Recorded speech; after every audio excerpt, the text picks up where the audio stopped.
esta denuncia también y agradecemos la posibilidad de charlar un ratito. Fabián, muy buenas tardes, ¿cómo estás? Alicia Rivas te saluda desde la radio de la universidad, desde Misiones. Buenas tardes, Alicia. ¿Todo bien por acá? Un gusto conversar con ustedes. Gracias por atendernos. En principio, contanos de esta presentación. Bueno, esta es una denuncia que se formuló desde la asociación hace aproximadamente un mes y medio. Es un trabajo que abarca el estudio de 10 años sobre la provincia de Chaco en cuanto a la emisión de permisos de desmontes y todo lo que ha sucedido en torno a la última sanción de la modificación del ordenamiento territorial de esa provincia. La denuncia acá esos hechos y, bueno, ha sido recepcionada por el fiscal, que luego de su estudio hizo un requerimiento de instrucción. Eso significa, para que se entienda, que encuentra elementos suficientes para dar inicio y a partir de eso ordenó una serie de medidas que ya son públicas, como allanamientos y secuestro de documentos. ¿Qué pudieron describir ustedes en la denuncia? Se habla, si uno va rastreando un poco la información que se difundió, se habla de una mafia que de alguna manera facilitó el desmonte del monte chaqueño, digamos. Bueno, claro, ha tomado ese nombre porque lo que se ha puesto en evidencia es que en esos 10 años, incluso más atrás también, se ha generado un entramado de empresarios y políticos que han gestionado los recursos de una manera muy degradante del ambiente, ¿no? Se han deforestado alrededor de 900.000 hectáreas. Eso tiene un impacto enorme y se ha llegado a ese escenario en razón de la creación ficticia de ordenamientos, de controles, de fiscalizaciones que en realidad no eran tales y permitían que la madera sea manejada de un modo no sostenible. Eso es lo que se ha detectado. Y todo eso, digamos, en el intercambio de funciones, tanto de roles como funcionarios, como personas que eran empresarios y pasaban a ser funcionarios, o de funcionarios a empresarios. Todo eso ha quedado documentado dentro de la causa. Ustedes denuncian a funcionarios que están hoy en actividad, ¿no? Y por lo que vemos, legisladores también. Sí, porque son funcionarios que van rotando dentro de distintos ámbitos, hay legisladores, algunos de ellos justamente hasta hace no mucho tiempo atrás eran empresarios del sector forestal. Entonces se empieza a demostrar de algún modo esa incompatibilidad en el ejercicio de las funciones públicas, que es uno de los delitos que está imputado, ¿no? Son varios los delitos. Es interesante marcar también porque en Chaco es una provincia que cambió de color político en el gobierno, digamos, pero evidentemente si vos hablas de 10 años de investigación que describe esto, estamos hablando también de responsabilidades que trascienden el partido político que gobierna. Indudablemente, ¿no? Porque si hablamos de 10 años, tal como vos lo decías, digamos, abarcan dos gestiones distintas, al menos en colores políticos, ¿no? Pero el trabajo que nosotros realizamos no se fija en ese tipo de situaciones, sino que nosotros vamos a lo estrictamente documental y legal. Además que ese trabajo legal viene, digamos, inspirado o impulsado de la gente que vive en el territorio, de los sectores que sufren este tipo de gestiones, ¿no? Porque en definitiva eso es lo que causa, no es simplemente una infracción legal, sino que lo que sucede es que esa deforestación masiva, ese desmonte masivo, causa un daño a las comunidades enorme, genera pobreza en lugar de generar riqueza. Serán que sean ingresos para las grandes empresas o para los funcionarios que gestionan ese tipo de movimientos, pero en el pueblo lo que queda, en las comunidades lo que queda es pobreza. Entonces también por ahí viene ese tipo de daño que también mencionamos en la denuncia, ¿no? Es un territorio en el que también afecta, o este desmonte también afecta al territorio indígena, ¿no? Claro, hay comunidades que viven en esos montes, ¿no? Y son los más afectados por la explotación laboral que sufren y por la pérdida del hábitat de ellos, ¿no? Y eso tiene también un costo cultural y social enorme. ¿Y qué significa esta cautelar?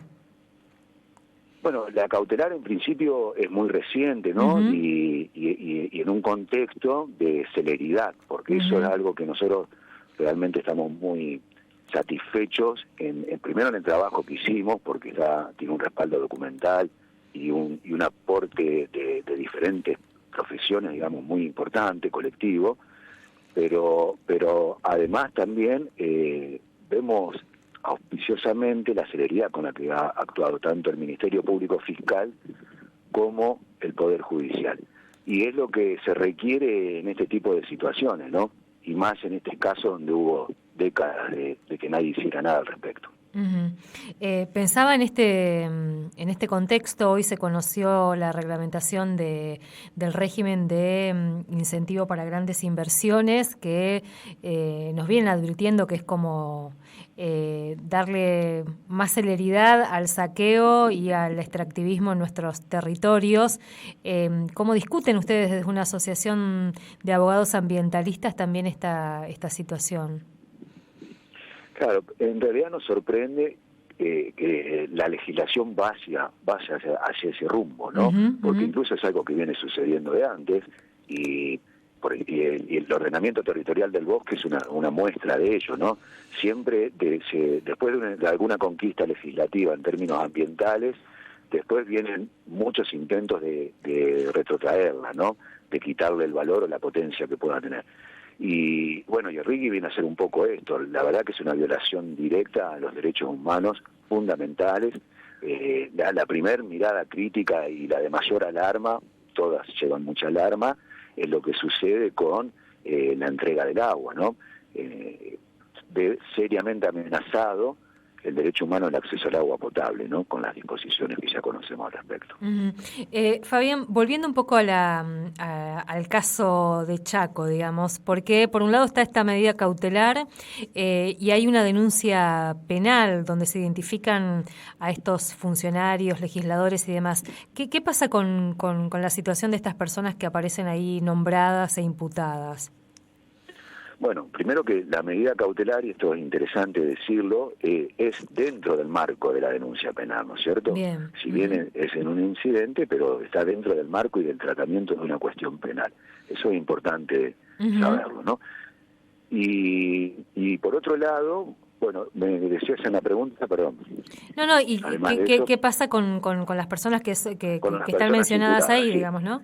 Exactamente. Ahora ha sido el primer paso procesal dentro de una investigación, que es el requerimiento de instrucción. Es lo que ha formulado el fiscal, que la jueza, si bien no se expidió concretamente sobre eso, pero uno puede entrever por las diversas medidas que tomó que le está dando aceptación a ese requerimiento que el fiscal formuló. Luego de eso se terminan de recolectar las pruebas que faltan. Ya la denuncia está muy documentada en sí misma, pero se terminan de recolectar otras pruebas y viene la etapa de que el fiscal decida el pedido de indagatoria. Y de esa manera impulsar al juez que haga el llamado de indagatoria y ahí se inicia la imputación formal directamente hacia cada uno de los nombrados.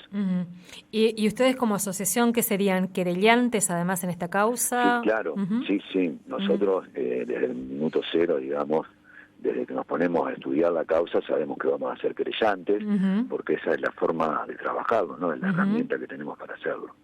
Y ya está hecho el pedido, y seguramente la jueza, cuando resuelva el pedido del fiscal, también resolverá el nuestro que está pendiente. ¿Y hay actores así directamente afectados que aparecen también como impulsando esta causa? ¿Vos te referías a ciudadanos? Claro, o comunidades, sí, no sé, hablabas de comunidades en su momento. Claro, sí, no, el territorio obviamente es muy amplio, pero hay algunas comunidades que los aportes que han hecho han sido en la etapa de formación, ¿no? Es decir, cuando estuvimos elaborando la denuncia recibimos muchos aportes de gente del territorio, sí. Ajá. Bien.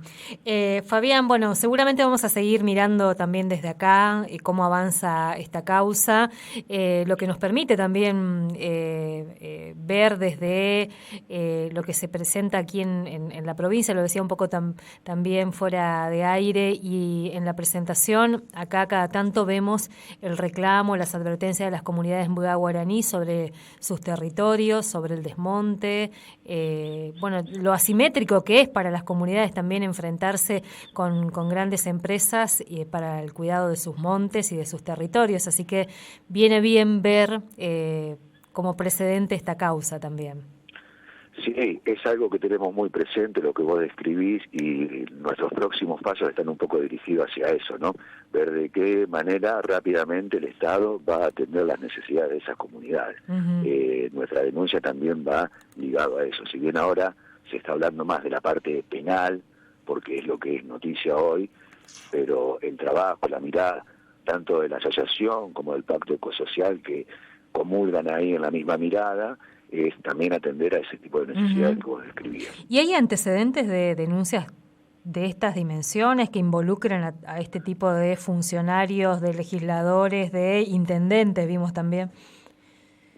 Bueno, siempre cada caso tiene su particularidad y es novedoso. Obviamente como esta no hay otras, pero sí, por ejemplo, podemos pensar en lo que sucedió en Brasil hace no mucho tiempo, 2 o 3 meses también, donde nos llegaron noticias de grandes medidas judiciales en la detención de madera que había sido talada ilegalmente. Así que, obviamente hay una alerta muy grande, bueno, por el escenario que todos conocemos, ¿no? Por las enormes tensiones que se están deforestando día a día. Además, una cuestión casi obvia, ¿no? No puede haber niveles de desmonte como los que se denuncian sin la participación de funcionarios o... Claro, exactamente. Aparte, el Estado ha puesto, incluso hasta el Estado Nacional, ¿no? Ha puesto enormes recursos para controlar eso. Enormes recursos se vienen poniendo desde hace muchísimos años. Esa es otra cuestión también central, ¿no? Fabián, mil gracias por este tiempo.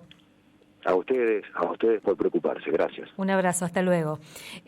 Hablábamos con Fabián Maggi, que es abogado, integra la Asociación Argentina de Abogados Ambientalistas y que presentó en la provincia de Chaco una denuncia describiendo el accionar de lo que se conoce como la mafia del desmonte, donde se denunció la participación de una serie de funcionarios en actividad, algunos ya fuera de la actividad, legisladores, intendentes, que facilitaron el desmonte chaqueño, el avance sobre los montes chaqueños, y que en el marco de esa denuncia, que es una denuncia penal, se obtuvo una medida cautelar que ordena la suspensión de los desmontes.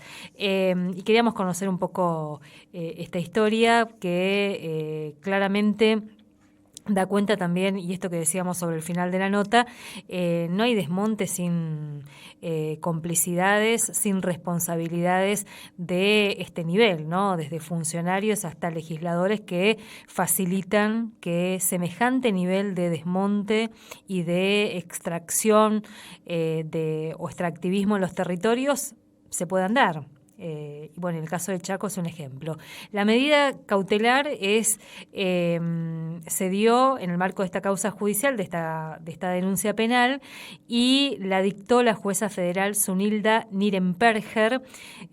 Habíamos hablado ya de esta jueza que tuvo intervenciones interesantes en otras causas que tienen que ver también con la cuestión indígena, que en algún momento vamos a volver a recuperar. 17:25.